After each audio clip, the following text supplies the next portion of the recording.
नमस्कार दोस्तों, हमारे चैनल बहुजन मोटिवेशन में आपका स्वागत है। हम हमेशा आपको सबसे अधिक विचार उत्तेजक वाली वीडियो लाते हैं।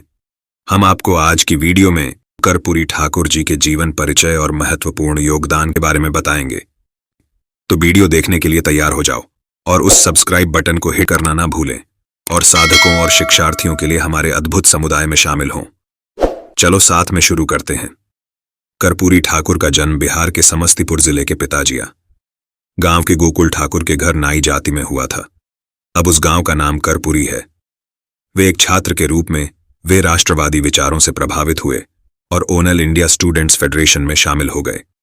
एक छात्र कार्यकर्ता के रूप में उन्होंने भारत छोड़ो आंदोलन में शामिल होने के लिए अपना स्नातक कॉलेज छोड़ दिया। भारतीय स्वतंत्रता आंदोलन में भाग लेने के लिए उन्होंने 26 महीने जेल में बिताए। कर्पूरी ठाकुर बिहार में एक बार उप मुख्यमंत्री, 2 बार मुख्यमंत्री और दशकों तक विधायक और विरोधी दल के नेता रहे।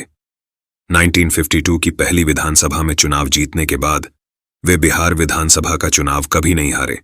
राजनीति में इतना लंबा सफर बिताने के बाद जब वो मरे तो अपने परिवार को विरासत में देने के लिए एक मकान तक उनके नाम नहीं था। ना तो पटना में उनकी ईमानदारी के कई किस्से आज भी बिहार में आपको सुनने को मिलते हैं। उनसे जुड़े कुछ लोग बताते हैं कि कर्पूरी ठाकुर जब राज्य के मुख्यमंत्री थे तो उनके रिश्ते में उनके बहनोई उनके पास नौकरी के लिए गए और कहीं सिफारिश से नौकरी लगवाने के लिए कहा। उनकी बात सुनकर कर्पूरी ठाकुर गंभीर हो गए। उसके बाद अपनी जेब से 50 रुपये निकालकर उन्हें दिए और कहा, जाइए उस तरह आदि खरीद लीजिए और अपना पुश्तैनी धंधा आरंभ कीजिए। एक दूसरा उदाहरण है, कर्पूरी ठाकुर जब पहली बार उप मुख्यमंत्री बने या फिर मुख्यमंत्री बने तो अपने बेटे रामनाथ को खत लिखना नहीं भूले। इस खत में क्या था, इसके बारे में रामनाथ कहते हैं, पत्र में 3 ही बातें लिखी होती थीं। तुम इससे प्रभावित नहीं होना, कोई लोभ लालच देगा तो उस लोभ में मत आना, मेरी बदनामी होगी। रामनाथ ठाकुर इन दिनों भले राजनीति में हों और पिता के नाम का फायदा भी उन्हें मिला हो, लेकिन कर्पूरी ठाकुर ने अपने जीवन में उन्हें राजनीतिक तौर पर आगे बढ़ाने का काम नहीं किया। प्रभात प्रकाशन ने कर्पूरी री ठाकुर पर महान कर्मयोगी जननायक कर्पूरी ठाकुर नाम से 2 खंडों की पुस्तक प्रकाशित की है। इसमें कर्पूरी ठाकुर पर कई दिलचस्प संस्मरण शामिल हैं। उत्तर प्रदेश के कद्दावर नेता हेमवती नंदन बहुगुणा ने अपने संस्मरण में लिखा, कर्पूरी ठाकुर की आर्थिक तंगी को देखते हुए देवीलाल ने पटना में अपने एक हरियाणवी मित्र से कहा था, कर्पूरी जी, कभी आपसे 5-10 हजार रुपये मांगे तो आप उन्हें दे देना, वह मेरे ऊपर आपका कर्ज रहेगा। बाद में देवीलाल ने अपने मित्र से कई बार पूछा, भाई कर्पूरी जी ने कुछ मांगा? हर बार मित्र का जवाब होता, नहीं साहब, वे तो कुछ मांगते ही नहीं। कर्पूरी जी का वाणी पर कठोर नियंत्रण था। वे भाषा के कुशल कारीगर थे। उनका भाषण आडंबर रहित, ओजस्वी, उत्साहवर्धक तथा चिंतनपरक होता था। कड़वा से कड़वा सच बोलने के लिए वे इस तरह के शब्दों और वाक्यों को व्यवहार में लेते थे जिसे सुनकर प्रतिपक्ष तिलमिला तो उठता था, लेकिन यह नहीं कह पाता था कि कर्पूरी जी ने उसे अपमानित किया है। उनकी आवाज बहुत ही खनकदार और चुनौतीपूर्ण होती थी, लेकिन यह उसी हद तक सत्य, संयम और संवेदना से भी भरपूर होती थी। कर्पूरी जी को जब कोई गुमराह करने की कोशिश करता था तो वे जोर से झल्ला उठते थे तथा क्रोध से उनका चेहरा लाल हो उठता था। ऐसे अवसरों पर वे कम ही बोल पाते थे, लेकिन जो नहीं बोल पाते थे वह सब उनकी आंखों में साफ साफ झलकने लगता था। फिर भी विषम से विषम परिस्थितियों में भी शिष्टाचार और मर्यादा की लक्ष्मण रेखाओं का उन्होंने कभी भी उल्लंघन नहीं किया। सामान्य, सरल और सहज जीवन शैली के हिमायती कर्पूरी ठाकुर जी को प्रारंभ से ही सामाजिक और राजनीतिक अंतर्विरोधों से जूझना पड़ा। ये अंतर्विरोध अनोखे थे और विघटनकारी भी। हुआ यह कि आजादी मिलने के साथ ही सत्ता पर कांग्रेस काबिज हो गई।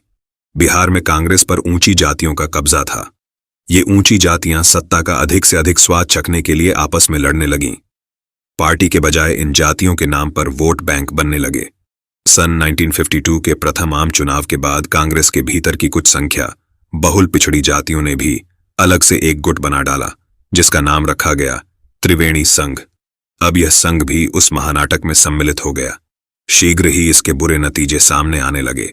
संख्याबल, बाहुबल और धनबल की काली ताकतें राजनीति और समाज को नियंत्रित करने लगीं। राजनीतिक दलों का स्वरूप बदलने लगा। निष्ठावान कार्यकर्ता औंधे मुंह गिरने लगे। कर्पूरी जी ने न केवल इस परिस्थिति का डटकर सामना किया, बल्कि इन प्रवृत्तियों का जमकर भंडाफोड़ भी किया। देश भर में कांग्रेस के भीतर और भी कई तरह की बुराइयां पैदा हो चुकी थीं, इसलिए उसे सत्ताच्युत करने के लिए सन 1967 के आम चुनाव में डॉ.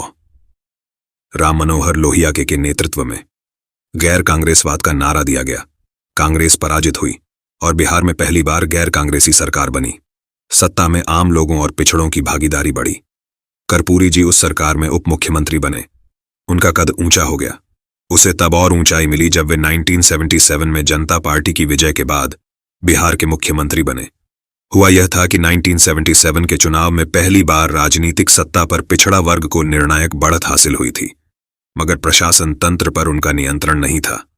इसलिए सरकारी नौकरियों में आरक्षण की मांग जोर शोर से की जाने लगी।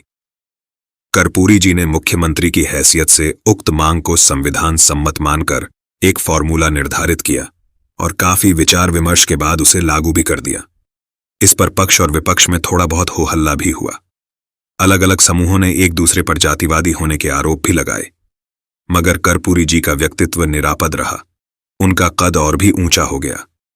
अपनी नीति और नीयत की वजह से वे सर्व समाज के नेता बन गए। कर्पूरी के कर्पूरी ठाकुर होने की कहानी भी बहुत दिलचस्प है। वशिष्ठ नारायण सिंह लिखते हैं, समाजवादी नेता रामनंदन मिश्र का समस्तीपुर में भाषण होने वाला था, जिसमें छात्रों ने कर्पूरी ठाकुर से अपने प्रतिनिधि के रूप में भाषण कराया। उनके ओजस्वी भाषण को सुनकर मिश्र ने कहा कि यह कर्पूरी नहीं, कर्पूरी ठाकुर है और अब इसी नाम से तुम लोग इसे जानो, और तभी से कर्पूरी कर्पूरी ठाकुर हो गए। कर्पूरी ठाकुर का जन्म एक ऐसे परिवार में हुआ था जो जन्मतिथि लिखकर नहीं रखते और न फूल की थाली बजाते हैं। 1924 में नाई जाति के परिवार में जन्मे कर्पूरी ठाकुर की जन्म तिथि 24 जनवरी 1924 मान ली गई। स्कूल में नामांकन के समय उनकी जन्म तिथि 24 जनवरी 1924 अंकित हैं। बेदाग छवि के कर्पूरी ठाकुर आजादी से पहले 2 बार और आजादी मिलने के बाद 18 बार जेल गए। ये कर्पूरी ठाकुर का ही कमाल था कि लोहिया की इच्छा के विपरीत उन्होंने सन 1967 में जनसंघ कम्युनिस्ट को एक चटाई पर समेटते हुए अवसर और भावना से सदा अनुप्राणित रहने वाले महामाया प्रसाद सिन्हा को गैर कांग्रेसवाद की स्थापना के लिए मुख्यमंत्री बनाने की दिशा में पहल की और स्वयं को पर्दे के पीछे रखकर सफलता भी पाई। किसी को कुछ लिखाते समय ही कर्पूरी ठाकुर को नींद आ जाती थी, तो नींद टूटने के बाद वे ठीक उसी शब्द से वह बात लिखवाना शुरू करते थे जो लिखवाने के ठीक पहले वे सोए हुए थे। वे राजनीति में कांग्रेस पार्टी की राजनीतिक चालों को भी समझते थे और समाजवादी खेमे के नेताओं की महत्वाकांक्षाओं को भी।